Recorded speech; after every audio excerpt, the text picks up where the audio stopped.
السلام علیکم۔ ہاں جی جناب، تو کیسے ہیں آپ لوگ؟ میں ہوں آپ کی ایمان۔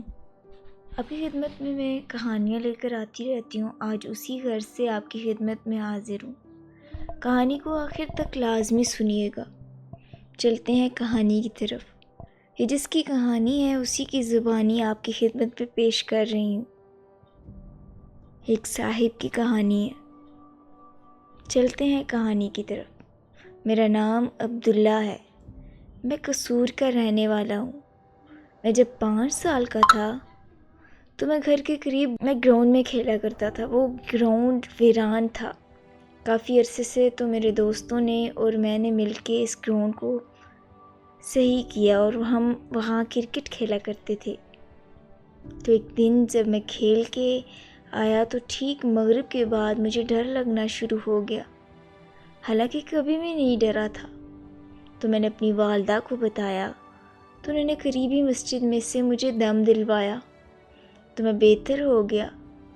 دن ایسے ہی گزرتے گئے۔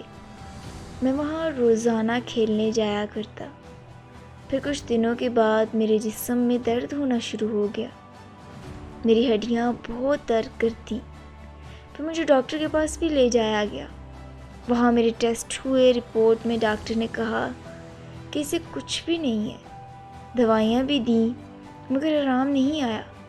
پھر مجھے محسوس ہونے لگا کہ کوئی میرے پاس ہے۔ جو پیچھے دیکھتا تو کچھ بھی نہ ہوتا۔ ایک دن میں سویا ہوا تھا۔ رات کے تقریباً 12 کا ٹائم ہوگا۔ گرمیوں کے دن تھے۔ میرے ساتھ چارپائی پر والدہ صاحبہ لیٹی تھیں اور پیچھے کی طرف میری بھابھی لیٹی تھی۔ میں نے اوپر کی طرف دیکھا تو میری بھابھی ماں کی شکل میں ایک عورت دکھائی دی۔ وہ مجھے ہی گھور رہی تھی۔ میں اس کو دیکھتا رہا۔ میں نے سوچا کہ بھابھی ماں تو لیٹی تھی، پھر اوپر کیا کرنے گئی؟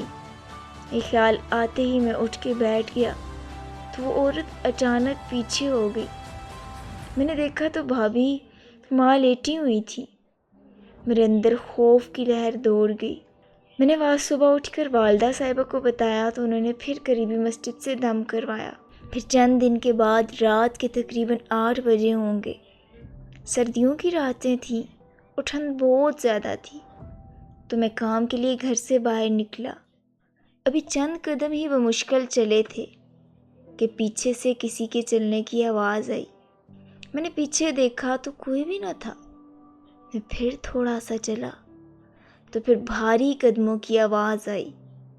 قدموں کی آواز ایسی تھی کہ کوئی بہت ہی بھاری چیز زمین پر گری ہو۔ میں نے پھر پیچھے دیکھا تو کوئی بھی نہ تھا۔ پھر میرے دل میں